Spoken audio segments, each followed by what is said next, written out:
Hello everyone, నేను మీ విజయ నగేష్. ఈరోజు రెసిపీలో సింపుల్గా మటన్ కర్రీని కుక్కర్లో ఎలా ప్రిపేర్ చేయాలో ఈ వీడియోలో చూసేద్దాము. చాలా బాగుంటుంది. బిగినర్స్ కూడా బ్యాచిలర్స్ కూడా చేసుకునే విధంగా అనమాట. టేస్ట్తో పాటు మంచి గ్రేవీతో బాగుంటుంది. ఒకసారి తప్పకుండా ట్రై చేయండి ఈ మెథడ్లో.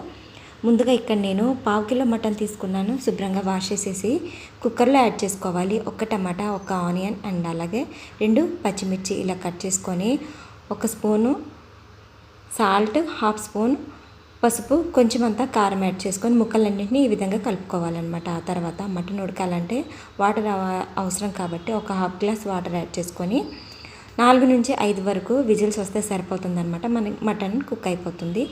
ఇలా మూత తీసేసి పక్కన పెట్టేసుకొని ఆ తర్వాత కడాయిలో ఒక 3 నుంచి 4 వరకు స్పూన్లో ఆయిల్ వేసుకోండి.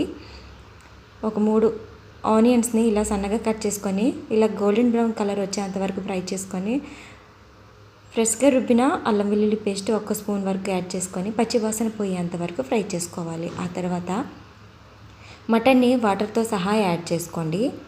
మనకి 5 విజిల్స్ వచ్చాయంటే మనకి మటన్ అనేది సాఫ్ట్గా కుక్ అయిపోతుంది అనమాట. ఇక్కడ నేను 2 స్పూన్ల వరకు కారం యాడ్ చేసేస్తున్నాను. పసుపు ఇంకా అక్కర్లేదు.